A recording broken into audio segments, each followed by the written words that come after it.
You're watching WMAR 2 News. At least 2 people are dead during yet another violent weekend in Baltimore. I'm Mark Roper. This is your WMAR 2 News update. The most recent murders happened early Saturday morning. Just before 2 that morning, police were called to 7th Street in South Baltimore. Officers found the man sitting on the curb, slumped over with gunshot wounds. Medics tried to save him but were unsuccessful. At around 12:30 that same morning, officers were called to a Crown gas station in southwest Baltimore for disorderly behavior. There they found a 47-year-old man who had been shot in the head.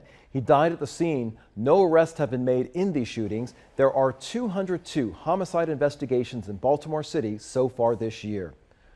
A Randallstown woman who runs a daycare service is in jail after police say she shot her husband she claims is a child molester. Police in Washington, D.C. say the shooting happened at the Mandarin Oriental Hotel. That's in southwest D.C. Officers say Shantiri Weems barricaded herself and her husband in a hotel room. Police say when they got to the room, Weems told police that she was recently told by children at her daycare business that her husband had been molesting them. Weems is charged with assault and intent to murder her husband. In a statement to WMAR 2 News, Baltimore County Police say they are monitoring the circumstances of the case and the daycare facility in Owings Mills will remain closed.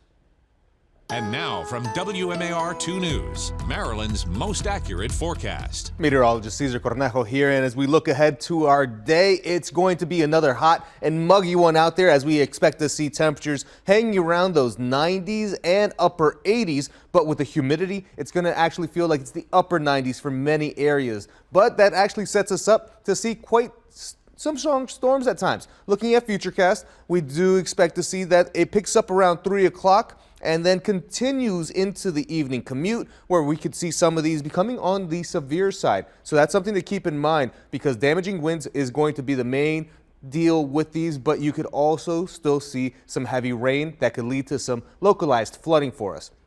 So when we recap all of what's going on for the severe weather possibilities, it'll be between 3 and 8 p.m. Damaging winds, heavy rain, an isolated tornado is not out of the question, and it's going to be pretty widespread for us. Looking at the rest of our 7-day forecast, we'll stay unsettled throughout the rest of the week with temperatures in the 80s and 90s.